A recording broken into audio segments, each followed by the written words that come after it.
Good evening, everybody. It is the Safety and the Sportswriter show with Knoxville Nate and Big Joe coming to you. Well, I'm coming to you frozen and live, but as we're getting to it's Super Bowl week. We're here 2 days early because Nate is going to be at Duke at the Cameron Indoor Arena on Thursday night. So we didn't want to miss our show this week as we get ready for the Super Bowl.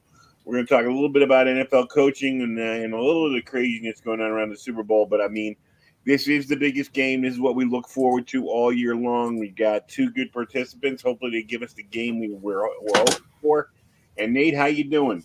I'm doing pretty good, man. I'm doing pretty good. We had a great show on Sunday on man coverage. We had former Ohio State national championship team captain Curtis Grant, played in the NFL for the Tennessee Titans as well as for the New York Giants. And now, after he got injured and carried off the field in a Giants game, he started his own trucking company and is also coaching football. He's doing great, and he was very gracious with his time on Sunday.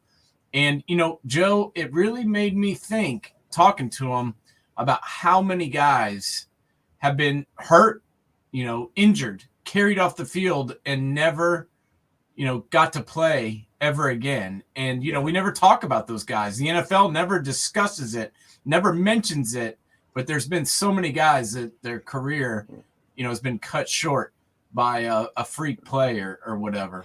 Yeah, it's unfortunate. It is tough. I mean, what we forget about these guys, and is the tough part, is that these injuries linger. It's the kind of injury where, they end up having to have the knees replaced 50, the hips replaced, the shoulders replaced. And it's a quality of life situation. I remember, people used to say it was sad to watch Joe Namath try and go upstairs when he turned 50 because his knees were so bad. And, this is what this, but I mean, they are living their dreams. There's so they get to do something. They most of those guys, if you tell them, they'll sit there and go, I'll take it. I love the game. I want to take the chance. I want to play it. So I mean, it's the trade off you got for living their dreams. And at least he was smart enough to not push it and now he's got a quality of life, and he's a successful man, which is. There's other guys that keep trying to go back, and it gets worse and worse. So, yeah, there's no doubt, and good for him. He being a smart guy is always helpful because you can use what you learned in playing sports at the highest level and turn that into a good career. And it's not really the guy. Joe Namath, I don't feel real sorry for because no, he's had a great life. He got to live it up pretty good there. For quite some time, but it's the guys, like my co-host Rico, who his career was cut short by injury, and the guys that were so close and were good enough, like Curtis, who were guys that were good enough to play, but never really got to reap the financial rewards because they got hurt. Yeah, that's true. There's plenty of those guys that get hurt in rookie camp. Yeah, and never get a chance. I forget the guy's name. He was a running back for the Patriots, and he had it was early in their dynasty type transition, and he was rookie of the year, and he was playing at the Pro Bowl. He's playing in a touch football game. Robert Edwards. Yeah, on the beach, dislocates his knee, never plays again. Yeah, no, he was an awesome running back. I got to see him play live in 1995 when Tennessee played against, or no, it was 93, I think, at Georgia. Tennessee played against Georgia. It was Heath Shuler leading the Volunteers, and Robert Edwards was the star running back for Georgia. And right, dude was unbelievable and had an amazing rookie season. Yeah. And then never could play again. And he was lucky because he almost lost his leg, honestly. I almost had to have his leg amputated. Yeah, that Teddy Bridgewater dislocated knee injury. Yeah, that's just the scariest thing. Well, I had a little Friday night. I went out to pick up some takeout, and I was stupid because I was talking to a friend on the phone, and I said, how is it out? And he's like, it's not bad, it's not bad. And I forgot he lives like 5 towns over. So I go out and I'm like, I walk in the middle of my driveway and it's a sheet of ice, and I'm like, oh, all right, let me see what I can do. I get to my car, I drive down, and I pick up my takeout, and I came back, ended up like a turtle on my back in the middle of the driveway. Oh God! Yeah. Luckily, I kept the food upright though. So I made it in. I had to crawl to the garage door and yank myself up, but I made it in. But it was like a turtle on my back. Just like, oh my God, you got to be kidding me! But yeah, I survived that one, which was cool. So, and shout out. Well, of course, I do the trivia tomorrow night, and my friend BJ Lawless, who's the guy who runs the restaurant I do it for, they opened up a new restaurant in town, which is called BJ's East, that I was at last night. He had a soft opening, and I got a free dinner out of it, which is nice. Oh, free is for me. Oh, it was nice. We got a little pizza. Got a nice time out there. But anybody, like I said, in Norwalk tomorrow night at the Bank House, come on down and play some little trivia. But we're here to talk football now. And first thing I got to get to, and I know I'm always super critical about people and the way they cover, and it's an ESPN thing this morning, but Mike Greenberg making a big deal about Odell Beckham and what he's going to do in the Super Bowl. The guy caught 44 passes this year. Okay, yeah, he's had a good playoff. I'll give him that. But Cooper Kupp is the number one receiver on this team. Cooper Kupp had an all-time year. Okay, Odell Beckham caught 44 passes for 5 touchdowns, and I think an average of 12 yards a catch during the year. Not spectacular stats. Would these guys stop trying to inject OBJ and make this the Beckham Bowl, please? Yeah, I mean, I don't know how you listen to those guys, because I sure don't. There's a couple of people that I will listen to, but Mike Greenberg's not one of them. That guy's never played sports in his life, and they try and they bring up the guys that they think will trigger listeners, get clicks. But Cooper Kupp is the reason that the Rams have had so much success. Not to mention Matthew Stafford. Odell Beckham's been a nice piece. I mean, let's be honest. Since the second or third week he was on the Rams, he's gotten better. He's learned his way around the offense and put up some decent numbers. But that offense rolls around number 10. Right, and in Stafford in the running game. He's like, but I mean, stop trying to make him the story. Yeah, he's not the story. I mean, Aaron Donald's a better story. Matthew Stafford's a better story. And I mean, when we go into analyzing the game before we're going to hit the coaches next, but I mean, the biggest story that's going to be the offensive and defensive lines. How is the Cincinnati offensive line going to stop that Ram pass rush and keep Joe Burrow upright? And can Cincinnati put some pressure on Stafford? That is going to be the whole story of the game. Yeah, that is. And the Titans had 9 sacks on Joe Burrow. So how many sacks are the Rams going to get? I mean, that's what it comes down to. Can Joe even get a throw off? I don't know. That is going to be the thing. But we're going to get into that analysis. Let's go back to the coaching. Jesus. Some of the weirdest hires you've ever seen. I mean, I don't even get into. We already did the story on Brian Flores, and I was such a supporter of this guy, but whoever gave him the advice to start this lawsuit before waiting for the final spot to be chosen is ridiculous, because he would have fit perfectly with the Texans when you think maybe that would have brought Deshaun Watson back into the fold. Well, and I thought he was going to be a great candidate for the Bears. I thought he potentially would get the Bears job. And if not the Bears, he was also interviewed for the Saints and the Texans job, as well as the Broncos and the Giants. So this is a guy who was interviewed for 4 or 5 of the available of the 9 jobs that we know of. Right. So, he could have been interviewed for more. I'm not sure. The timing of it was just horrible. I mean, I guess they wanted to do it and break the story, right now because the NFL is the story. So they thought they would get the most attention out of it.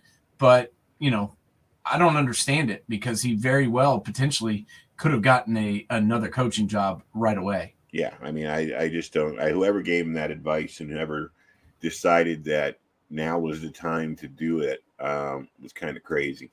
So we'll see what happened with him. But a couple of these, I mean, we were just talking about the Miami hiring is kind of bizarre.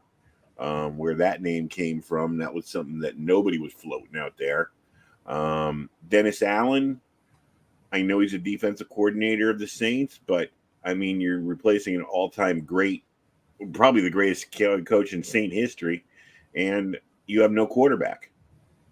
Yeah, they've got some things to figure out. I really think the Saints organization, in my opinion, was taken back by, the resignation of Sean Payton there. I think they, kind of went out and were just like, man, what are we going to do? I think they were nervous about who to hire and what to do. And they really just wanted to establish some sort of continuity with their organization. And that's why they promoted essentially their defensive coordinator. Now, don't get me wrong.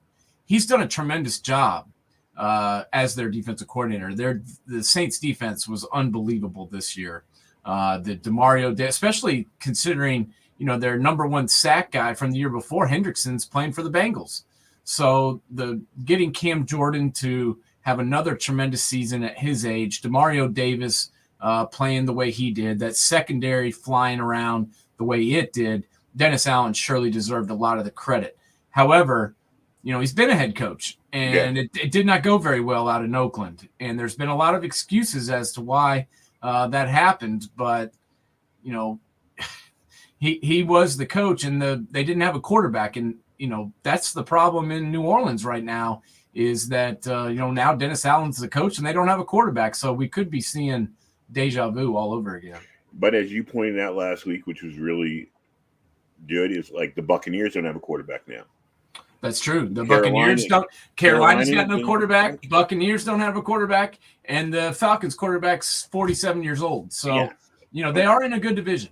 Yeah, they are. They're going to be in a weak division. So, with his defense, if they come up and you never know, one of these quarterbacks, Jimmy Garoppolo, somebody out there, comes rolling in there. Although the Alvin Kamara thing that we just found out about. It's going to be interesting to see what happens there with the fight on the elevator he had, wherever he was.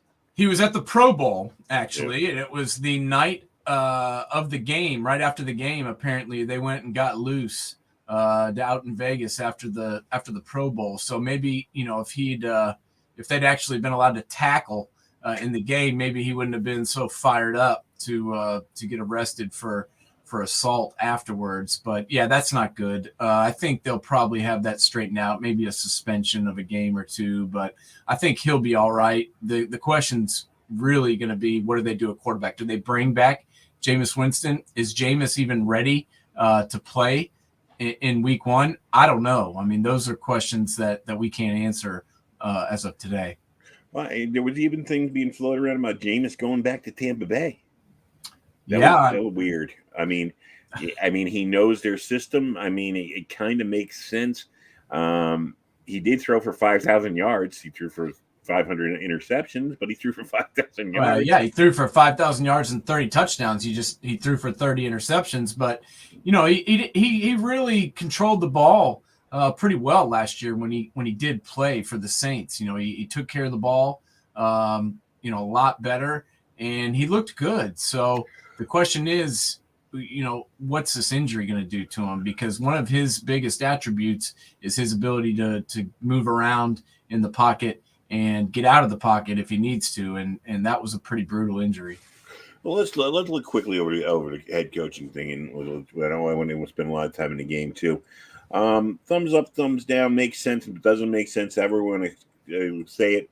We'll start. I mean, Raiders makes sense. I mean, Josh McDaniel, kind of. I mean, he's walking in there. He's got a veteran quarterback to work with. He's got some weapons. Bisaccia, I thought, should have had another shot at this job, but you can't question the hire. McDaniel, even though with what he did to the Colts a couple of years ago, it's time for him to take a head coaching job. Thumbs up, thumbs down on this one. Yeah, I mean, I think it should work, but we all thought it would work in Denver, and it didn't really go as planned. So we'll see. I mean, it's not like Denver gave him 10 years to work out there. I mean, really, what was he, the coach for 2 years, and then he was fired. So it's not like they were real patient with him. And this time, I think he's going to have a better setup with the ability to run his offense. So I'm going to go ahead and give it a thumbs up for now, because I don't hate the hire. But once again, you give a guy a chance to be an interim coach with Bisaccia. Guy's never been a head coach in his life. He gets past all kinds of distraction, all kinds of outside noise, inside noise, losing players, the head coach being fired scandal. And what does he do? But, gets them all the way to the playoffs, fighting tooth and nail all the way there. And they toss him aside like he's nothing. So, it's like, what else did you want him to do? I don't know. Yeah, for anybody who's tuning in late, my camera's not working. That's why I'm frozen. But anyways, I agree with you there. Let's go with my team, the Giants. Brian Daboll. I mean, it makes sense. I mean, I know this is what stirred part of this stupid lawsuit, but I shouldn't say stupid. It's not my right to say that. But what stirred on this lawsuit and the controversy, but Shane comes from the Bills. He knows Daboll. It makes sense on that level. And, we'll see. We'll see what he can do. They're in cap hell. They need a second. They went out and got Davis Webb, for God's sake, to be their backup quarterback. I don't know what that means. But that means they still don't have a backup quarterback, right? Yeah, or possibly a quarterback at all. Yeah, so, and and this guy's, Daboll's been a good offensive coach. I mean, he's done a great job developing Josh Allen. He won a national championship when he was at Alabama. I mean, who the hell doesn't win a national championship when they're coaching at Alabama? But how's he going to be as a head coach? I mean, I have no idea. He's never been a head coach before. And I think that's one of the reasons that Flores got as pissed off as he did, because he's a guy that's proven that he can be a head coach, and he doesn't get the job. So I kind of understand his being upset about that one. Well, and the other thing is they're having trouble with the defensive side of the ball because they couldn't retain their defensive coordinator, and nobody seems to want to go there. So we'll see what happens there. That's true. Now, their defensive coordinator, he did get hired or got another job. Yeah. He is going to be the defensive coordinator now in Las Vegas, right, for Josh McDaniels. So good for Patrick Graham. Right. Yeah. And he'll have we don't know if he'll have a better defense, but he should probably have a more established defense to work out there. So, well, and that's what I think that was a good hire for Josh McDaniels. We gave him the thumbs up a minute ago, and one of the reasons that I gave him the thumbs up with the hire was his hire of Patrick Graham. I think that was a smart move by McDaniels, and I think that Patrick Graham is going to be a good fit in the silver and black. Yeah, it's going to see. We'll see what kind of a staff the Giants end up putting together, because that's always the most important thing too. Let's go to the Bears. I mean, we talked a little bit about it last week. You're not thrilled about it. It doesn't seem to be helping Justin Fields any that much, but they got a defensive coach coming in when that's where all their power is. So on one hand, you understand it, but who's going to develop Justin Fields? Yeah, I don't know. I gave my thumbs down already on this one last week. That Matt Eberflus has never been a head coach in his life. The Bears needed somebody, in my opinion, that has been a coach before. I just think this was a place where you really needed to have some experience because, let's be honest, the Bears have been a dumpster fire the last few years, and they really needed someone to come in there and take over and, really solidify the head coaching position. And instead, they hired this guy that's never been a head coach in his entire life. Yeah, I mean, they really, Lovie Smith was the last coach they had that really had any consistency to it. And before that, you got to go back to Ditka. Yeah. So the Bears have been kind of an embarrassment and have turned over the keys to the kingdom to the Packers for the last 20 years, basically, in the North there. That's one of the reasons the Bears, have been getting their ass kicked, and one of the reasons the Packers have been, winning the division so easily and winning 13 games every year is because the Lions and the Bears are in their division. Right. And the Bears hired Luke Getsy as their offensive coordinator. You know Luke? No. Yeah. Well, me neither. He's been with the he's been the quarterbacks coach for the Green Bay Packers the last 3 years. And let me tell you what, I could have been the quarterbacks coach. Yeah, you pump up the balls. You pump up the balls, and you just go to Aaron. You hold Aaron's stocking cap for when he gets to the sideline. Maybe help him do his ponytail after the game. But other than that, you don't do much. You don't do much, man. I mean, that's really confusing to me how, Nathaniel Hackett gets the Broncos job, and this guy Getsy gets the Bears offensive coordinator job. And let's be honest, Aaron Rodgers is the reason that offense was good. Well, even the hire in Miami. I mean, Shanahan calls the plays. Shanahan runs that offense. I mean, all of it makes no sense. They're picking all these coaches off of LaFleur, Shanahan, and McVay's staff. When those guys run the offenses on both their staffs, or they have a quarterback like Aaron Rodgers who runs it himself. So, I mean, I don't know. Let's go down to Jacksonville. Peterson came. We thought that would happen, but there's also some controversy. What did I hear today about Khan that was so bizarre? Oh, there was some story. It's not coming to mind right now, but Peterson's going to have to go in there and do a reclamation project on their team and try and not lose Trevor Lawrence in the long run. What do you think about that one? I love the head coaching hire. Doug Peterson, I think, did a great job in Philadelphia. I mean, let's be honest, that last 2 years he was there, their team was decimated by injuries.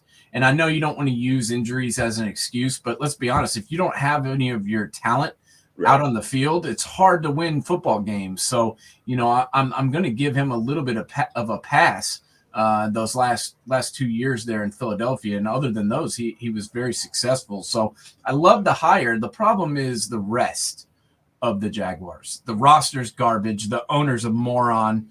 The general manager is a complete idiot who no one wants to deal with in Trent Baalke. So that's what concerns me is, can he have success based on his surroundings? I don't know. Here's a story I heard. This is a story that's so bizarre about Khan. When Urban Meyer first took the job last year, supposedly, he reached out to Chris Carter. I'm not a big Chris Carter fan. There's no doubt about what he was as a player and everything. I'm not a big Chris Carter fan, but this kind of makes sense. He reached out to Chris Carter and asked him to come to Jacksonville with him as like a high level scout, a pro personnel type exec to help him, know who the players to pick from and stuff. And Khan gave the thumbs down to it. Yeah, well, that doesn't shock me. Khan, this is a guy who thinks it's a good idea to play several of their home games in London. So, I don't understand what the guy's doing as a head coach. I mean, if you're going to hire Urban Meyer, you got to be ready for what's going to happen with that. I mean, he thought that he was going to hire Urban Meyer and everything was going to be roses and dandelions. I mean, you're going to get some some pushback from the media, but instead of deal with it and be prepared for it, he just acts like he's completely blown away by all of this and fires them in the first year. So, my thoughts on the Jaguars. I think that organization is an absolute joke. And Shad Khan, general manager Trent Baalke, both those guys should be removed from pro football. It's too bad we don't have that from Wrath of Khan, that scream from Captain Kirk. Khan! That we can throw in right here. Now, the one that got me, I mean, this was just, we talked about it. Brian Flores probably would have been the best choice if he didn't get involved in this lawsuit. The Houston Texans reaching back to try and, get something from Lovie Smith. He doesn't have a lot to work with there. And I don't know if his presence will do anything to maybe soothe Deshaun Watson, even though we know Deshaun Watson is probably going to have to deal with some kind of a legal issue and some suspension. But Lovie Smith, man, he must be desperate to get back into head coaching to take this job. Well, I think Lovie definitely wanted another shot. Let's be honest. The Tampa Bay situation did not go well. Being the head coach at Illinois did not go well. So I think he wanted to prove that he can be a good head coach. And Lovie has been a good head coach. I mean, let's be honest, the year he was fired from Chicago, he won 10 games. So I like Lovie Smith as a head coach, just like I like Peterson as a head coach. The question with those two guys is where they ended up. If you are a retread these days, meaning you've been a coach before, the only places you can get jobs is the places that the new guys who are all hot commodities don't want.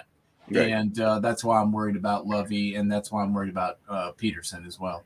Yeah, because I just it's going to take a couple of years for him to get him back, get that team together, and just. Well, yeah, and they haven't really proven patience. The Jaguars have had 4 different coaches in 4 years. The Texans have had this will be their 3rd coach in 3 years. You got to be patient at this point when your franchise is in the toilet. Yeah, and there's nobody on your roster. I mean, he's going to have to try and build around Davis Mills unless he finds something in the draft, or like I said, Watson comes back, or they make a trade of Watson for somebody that can come in there and fill the void for a while and be a competent pro quarterback. It's not easy to do. And then the last one's Denver. We talked about Nathaniel Hackett. I heard, of course, when the rumors are rampant, right now about Aaron Rodgers. I guess he just bought property in Nashville so they think he's going to the Titans maybe, if that deal could be made. Which probably makes sense for him. At least that team's close to a championship. Yeah, but there's no way that that's happening. The Titans are wrapped up in cash with Ryan Tannehill. They gave him $140 million to be their quarterback. And guess what? Nobody else, after watching that playoff game, wants Ryan Tannehill as their quarterback. So you're not going to be able to trade him. If you cut him, there's going to be about a $37 million dead money cap hit. So it doesn't really make financial sense in any way, shape, or form to do this deal. Do I think Aaron Rodgers would help the Tennessee Titans be a Super Bowl contender? Oh, yeah. I think the Titans would be my favorite to win the Super Bowl if they got Aaron Rodgers. But I just don't see that happening. And let's be honest, Aaron Rodgers is a hipster. His fiance is an actress who is also kind of a hipster, so them moving to Nashville doesn't really shock me. No, exactly, and I guess she's kind of a singer too, so does something with the singing and stuff. So it makes sense for them to move there. So, do we miss anything? Minnesota, who I don't know if they made it permanent, but did O'Connell get picked today or? Yes. Okay. All the positions have been filled. And the Vikings did name O'Connell their head coach. Well, he walks into if he puts together a good staff, and who knows who he is. I know he was a backup for the Jets for a while as a quarterback. and was around the league as a kind of a backup for a while, and then he jumped on some staffs, and but then again, he's the guy who doesn't call the plays, who's a quote unquote offensive coordinator. It's now that's a new thing. Who's also never been a head coach in his life. Right. So that's the thing that I keep coming back to is hiring these guys. That's the new thing, is hiring these young guys that have never been head coaches and expecting them to be the next Sean McVay or the next Shanahan. But this guy, I would like to note, Kevin O'Connell, it was born in Knoxville, Tennessee on May 25th, 1986. So he's got that going for him. But which is nice. But as a coach, not really impressed. He's been the quarterbacks coach in Cleveland. He's was the quarterbacks coach in Washington. Neither place really tore it up at the quarterback position. So I don't know. I mean, is he going to make a big difference with the Kirk Cousins situation in Minnesota? I don't think so.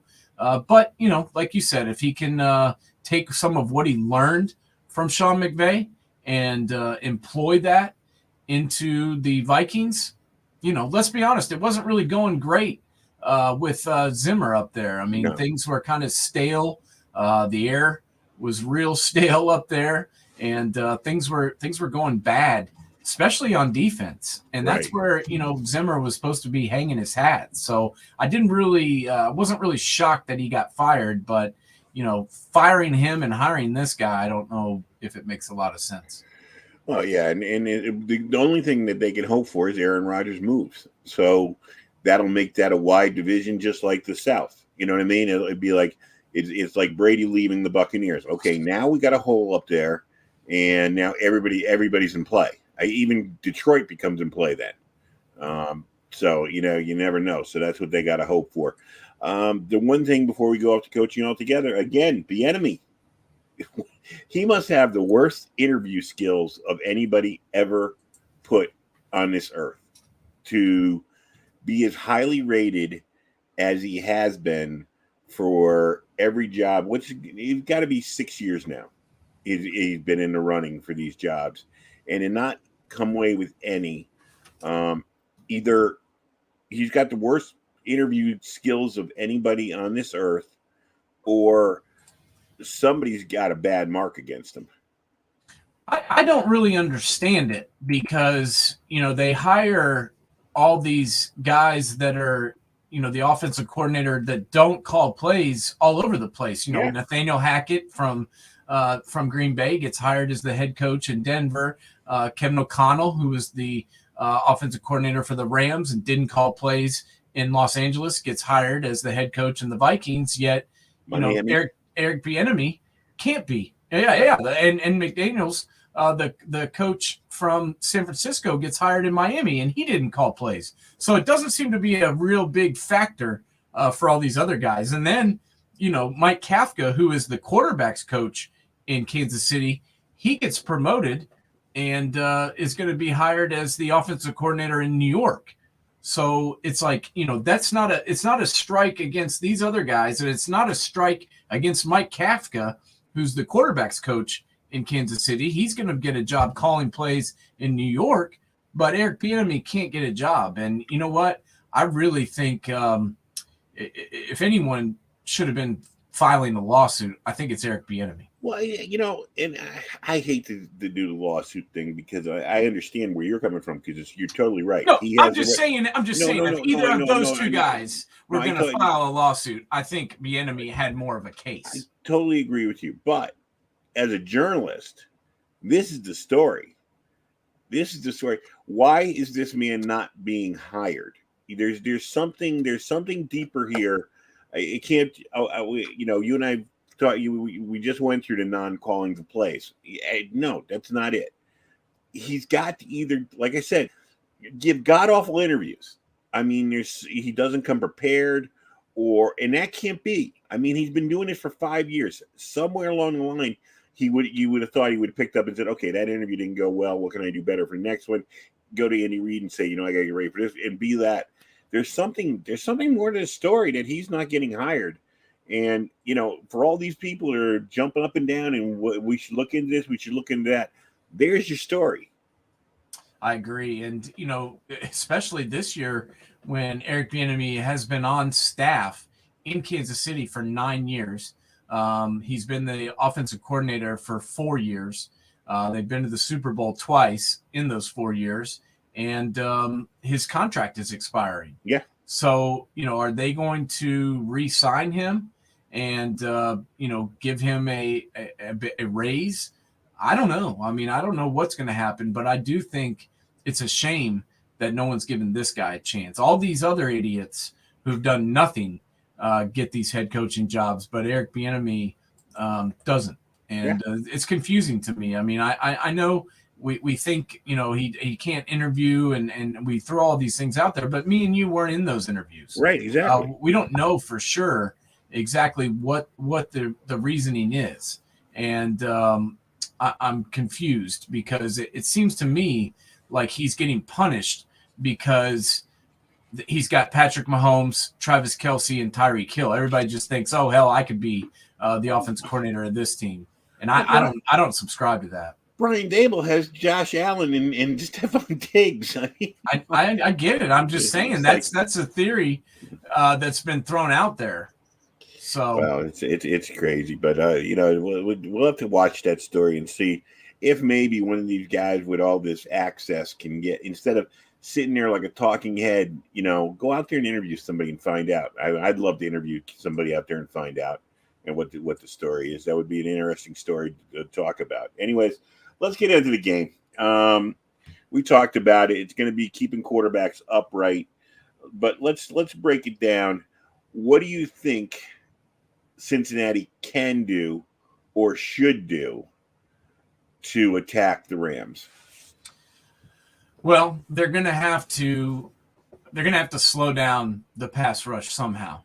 And how they do that, I don't know. I mean, whether that's doing the quick hitters, passing game, and getting the ball out of Joe's hands quickly, whether that's running some screens to Joe Mixon and Samaje Perine. I don't know, but they're going to have to be weary of the fact that Isaiah Prince sucks and the rest of that offensive line isn't much better. And I think, Joe could potentially get hurt in this game. But the thing about it is Joe, he's not scared. No. He's not – you watch him, man. I mean, he doesn't give a crap. Even when he got sacked 9 times against Tennessee, the only thing he was thinking about was how can I win this game going on what's happening. So I think they're going to have to do the quick hitters. They're going to have to do some quick passing game. They're going to have to run some screens. They're going to have to do whatever they can to try and slow that pass rush down and keep Aaron Donald and keep Von Miller and keep Floyd off of Joe Burrow. But I don't know. I just think that I think that's going to be a tall order. I didn't hear after the game. Cincinnati's tight end, is he out or is he in? He is going to be potentially a game time decision, and that's going to be a big. That's huge. That's a big deal. This guy has come on. Uzomah has come on and been, one of the best tight ends in football this year. I mean, quietly, I think he's potentially one of the best tight ends I've seen all season long. And if he doesn't play, that's going to be huge for the Bengals. But from all the reports that I've heard and what C.J. Uzomah said when he was asked the question, are you playing in the Super Bowl? He's like, oh yeah, I'm playing. So I'm sure he's going to give it a go, but it'll be hopefully he can be effective because that could be the safety valve that Joe Burrow's going to need, especially to open up the passing game down there and it also slow down the pass rush. And also Joe Mixon. How about Joe Mixon? Will he be able to, he in the playoffs, it seems like the second half has been different for him after they've worn him down a little bit. It'd be nice if they get him started early. Yeah, I've got a hard time believing that they're going to be able to run the ball a lot on the Rams. I just don't see I just don't see it happening. I think they could potentially throw it to Joe Mixon. I think they can get him the ball out of the backfield and maybe get him matched up on some linebackers and win those battles. But do I think they're going to just hand it to Joe and run over the Rams? I don't. I think they're better off using their strengths. I mean, to me, the Bengals' strength is their quarterback and their wide receiver options. I mean, Jalen Ramsey can only cover one guy. Right. So, I mean, who's he going to cover? Jamar Chase? Okay, well, then I'll throw it to T. Higgins, and I'll throw it to Tyler Boyd, and I'll throw it to Uzama, or I'll throw it to Joe Mixon or Samaje Perine. I mean, that's where the Bengals have a chance to me is the matchups on everybody but Jalen Ramsey in the passing game. And now the Cincinnati defense, which is relatively unknown. I mean, it's a defense. The thing about the Cincinnati defense is the thing about Cincinnati overall is they've been bad for so long that they have a lot of draft choices. They put together a lot of solid draft choices that are coming to be contributors now. Their defense has done a decent job in the playoffs. What do you think about their defense and taking on this Ram offense? I can't believe I'm saying this, but I really think the Bengals defense can give the Rams offense some trouble. And, I only say that because of what I've seen them do to Ryan Tannehill, what I saw them do to the Raiders, what I saw them do last week or 2 weeks ago now. That's the first time I've seen Mr. Mahomes look shook. I mean, it really is. He just looked like he didn't really know what to do in the second half of that football game. And, you're talking about some of the draft picks they've done. DJ Reader has been one of the best players in these playoffs. BJ Hill has been good. Trey Hendrickson has been unbelievable. Sam Hubbard has done his job. And then, Logan Wilson and Jermaine Pratt, the two linebackers for Cincinnati, have also played really well. And no one talks about it, but that secondary's been lights out too. Two guys that nobody wanted, Chidobe Awuzie and Eli Apple, coupled with Von Bell and Jesse Bates. Those guys have made some plays when they've needed to. And they've given up some yards, but when they've needed to come up big, they've been able to do it. Eli Apple, all you need to do is get back home close to Columbus, it looked like, to reinvigorate his career. Yeah. Let's look at the special teams. I mean, their kicker has been lights out. I mean, if you gotta love it, if they can keep it close and get into a field goal at the end, going against McPherson is not something you want to do. Yeah, I mean, everybody made fun of them when they drafted a kicker in the 5th round, but it's been nothing short of amazing what that guy's done. I mean, long kicks, short kicks, outside, inside. It hasn't really mattered to that guy. He's been almost automatic, and that's big, as we've seen in these playoffs. Hell, he's won three of the games himself, or all 4 of them, I believe, have been by a field goal or less. Yeah. So you got to give this kid some credit. He's been huge, and I think it may, if the Bengals are lucky, come down to a field goal again. The question for me becomes with the Rams, do they use what's got him there? I mean, do they try and just force it with Cam Akers, or do they use Sony Michel and some of the guys that have gotten them throughout the season, as far as they've gotten? Yeah. I was about to get to the offense of the Rams. A lot of weapons. I mean, this is the Rams all in. They're at Vegas. They put their chips in the middle of the table, made all the moves, brought in OBJ and Von Miller, went out and got Stafford.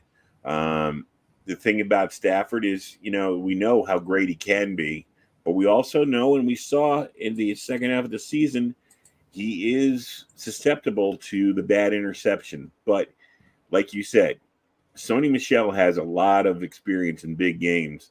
As you just said, do you want to put it all on Akers, or you want to use the guy who's been there, done that? Well, the last few weeks, it's looked like they've wanted to just use Akers, and they've kind of left Sony Michel on the shelf, and I don't really understand it. I mean, I'm a huge Sony Michel fan because I got to see him up close and personal down here in the South playing for Georgia.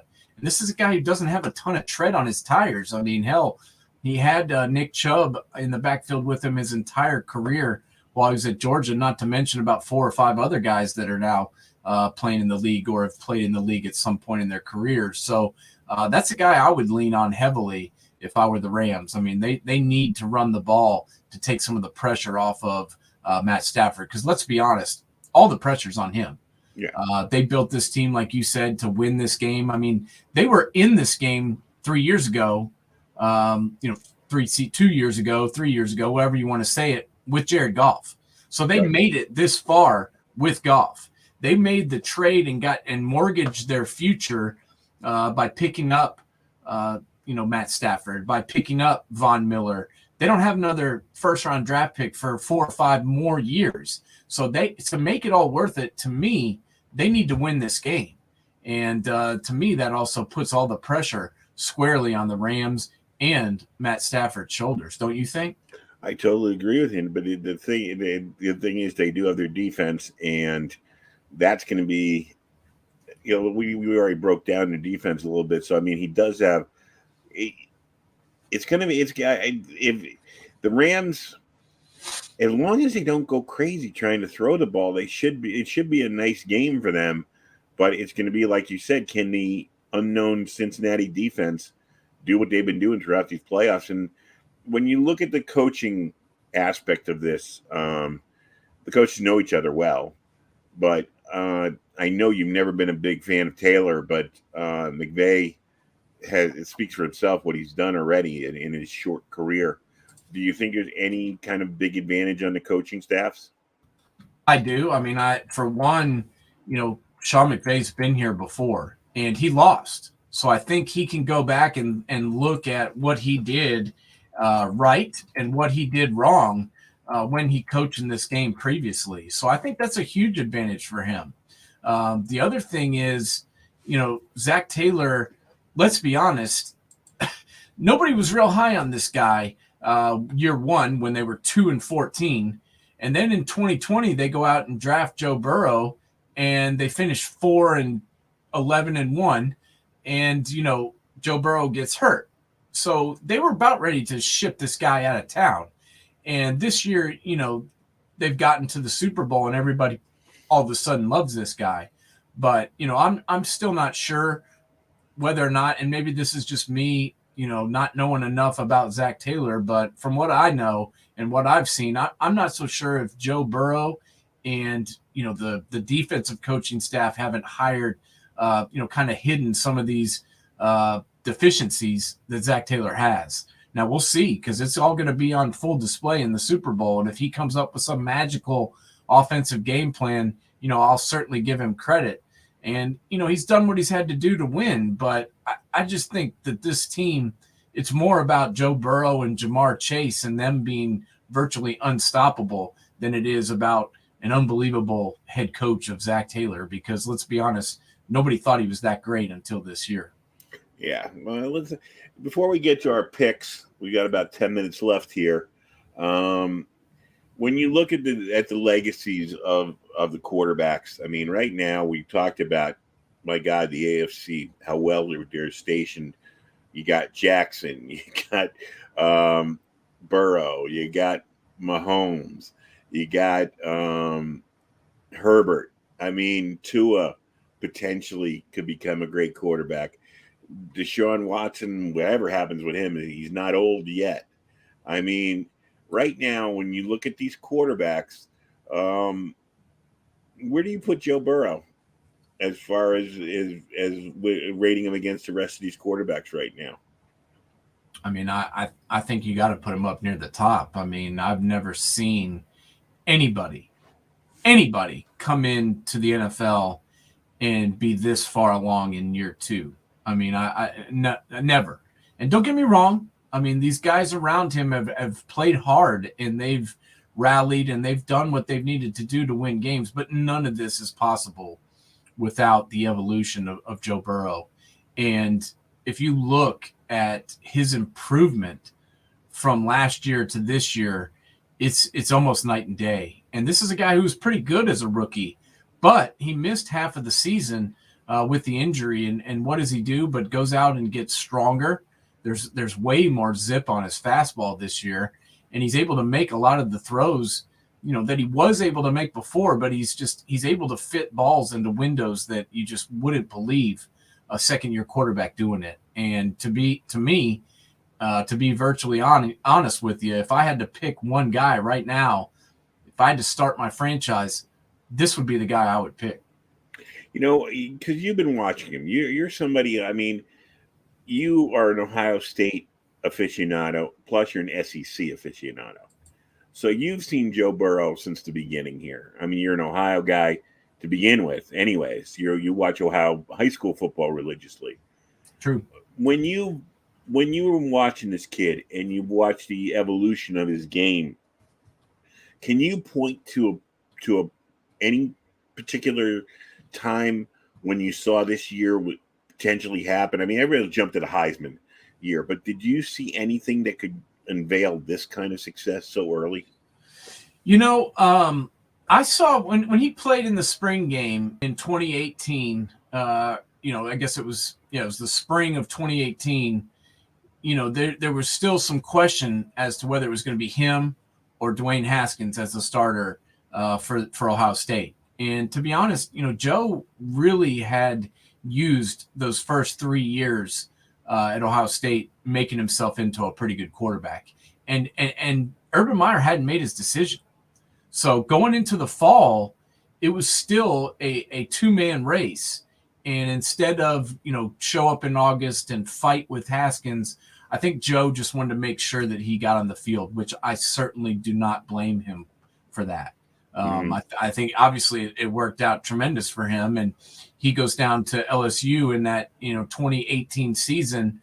It wasn't amazing. There were some things left to be desired, but I really saw the makings of a guy who could get it done, and especially towards the end of that year. I mean, this is a guy he threw for 3,000 yards. He threw for 16 touchdowns. I mean, the numbers were somewhat pedestrian, but I really saw some spark in him. I saw a guy who could potentially be a really good quarterback. And then all the pieces fell into place in 2019. I mean, I think anyone who watched that season saw a guy who could immediately be a starter in the NFL. And I mean, 5,600 yards. He went from 57.8% completion percentage to 76. I mean, that's almost 20%. Yeah. In 1 year. So, I mean, granted, he had talent around him. I mean, they had Justin Jefferson, they had Jamar Chase. I mean, they had Clyde Edwards-Helaire. I mean, let's be honest, they had Thaddeus Moss. They had a lot of talent around him in LSU, but they've always had talent in LSU. The difference is Joe Burrow, and they finally got a quarterback, and he was, as I said, the stars aligned. Joe Brady was there, who was a tremendous offensive coordinator and play caller, especially when he had a guy like Joe Burrow. You saw what happened to him when he went to Carolina and had Sam Darnold, how they fired him halfway through the season. But he looked pretty good as a play caller in LSU when he had Joe Burrow pulling the trigger. Yeah, Sam Darnold's got how many notches on his belt for coaches getting fired because of him? Man, as soon as they hired that guy, if I was Joe Brady, I would have been like, no way. I'm done. Yeah, what do you see? All right, let's get into our picks. I'm going to let you go first. Give me a breakdown and why and when and where, and then I'll give you my pick. All right. I'm going to go Bengals. I mean, I know this is crazy. Nobody's picking the Bengals, but like I said, all the pressure is on Sean McVay and Matt Stafford, and I think they're going to feel it, man. If they lose this game, it's a failed season. I mean, let's be honest. But Joe Burrow, man, everybody's so impressed with them just because they made this game. But I don't think he's satisfied with just getting there. I think he feels like he can win. I think he believes it.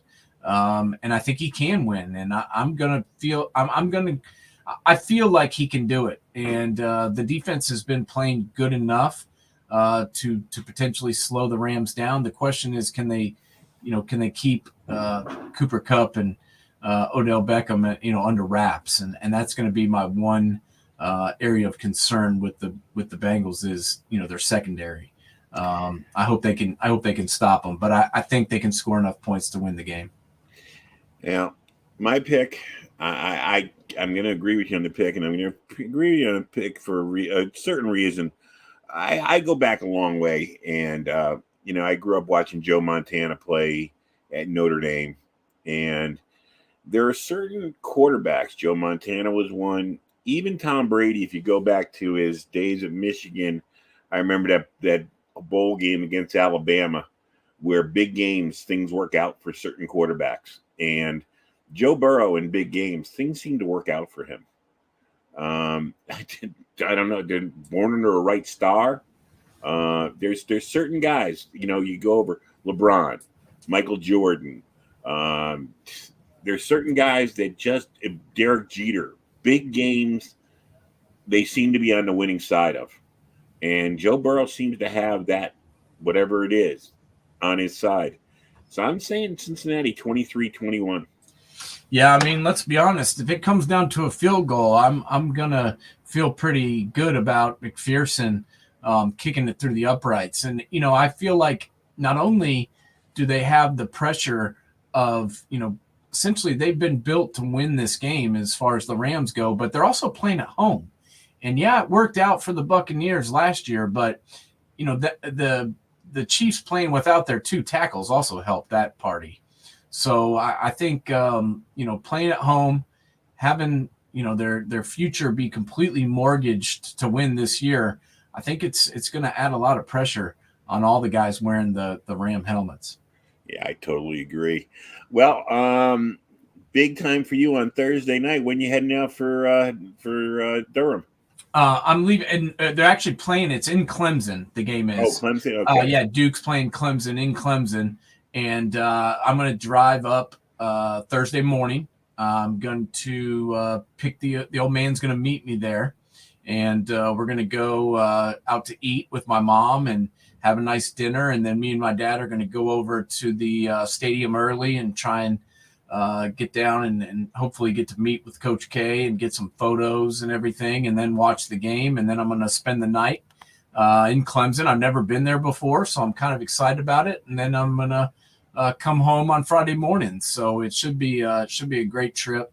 And I hope my dad has fun because he's been a Duke fan his entire life and obviously went to Duke. So, he's been a big fan of Coach Krzyzewski ever since he took over. Well, it's hard not to be a Coach K fan. I mean, I've had my moments with him, but I mean, for a guy he's always done it right. He turned Duke into a national program, and he did it the right ways. And I mean, people forget he didn't walk right in there and walk into sunshine. He had to build that program from the nuts and bolts up, and he's one of the best sports coaches of all time. There's no doubt about that. So I'm glad. In a way, I'm glad he's getting away now, when he can enjoy life. Sometimes these guys just go too far, and it's just Yeah, like Jimmy Boeheim, who's just refusing to quit up there. I mean, let's be honest. What else does Coach K have to prove?